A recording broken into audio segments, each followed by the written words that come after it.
As any sergeant in the Army, I was proud of being an expert at certain aspects of the job. That's what makes a sergeant, being a tough physical expert and fearless leader.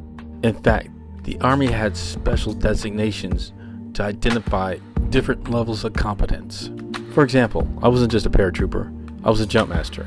I wasn't just a repeller, I was a rappel master. Training on skills just means that you have an awareness and follow expert instruction at some point.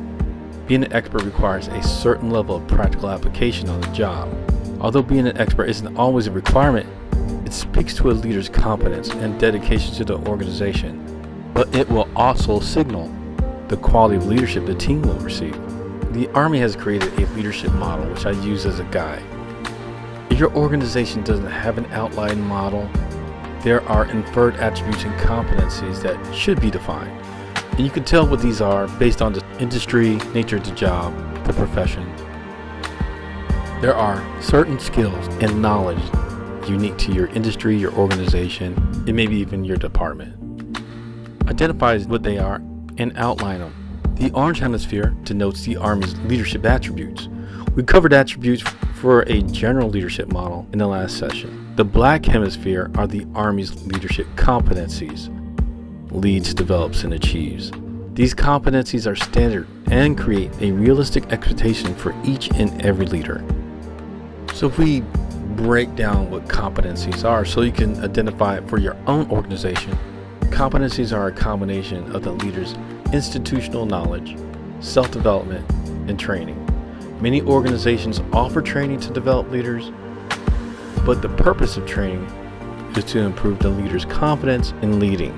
Know that the expert level only comes with on-the-job experience and practical application. The training enables the organization to trust the leaders to carry out assignments and make sound decisions.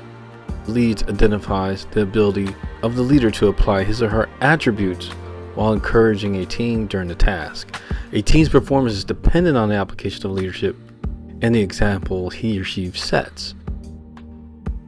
Develops is a way a leader encourages cohesion, creates a positive atmosphere, enforces standards, and coaches team members.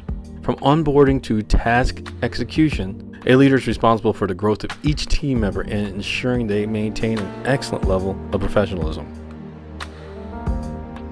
Achieves is the leader's ability to communicate an intent, establish priorities, access available resources, spot check during a task, and obtain results. Leaders use different communication styles to inspire action and various sources of motivation to empower individuals. A leader's influence will determine his or her ability to guide the team towards success.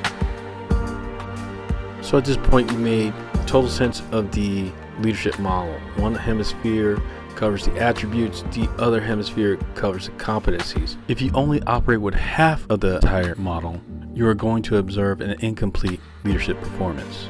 If you just have a leader that's focused on the attributes but can't get results, the project or the mission will suffer.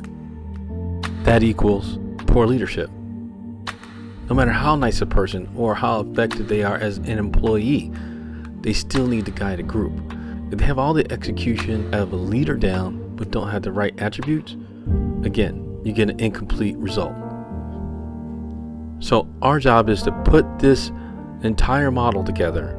As we look at the leadership card, we can improve on the attributes and competencies if we know what they are.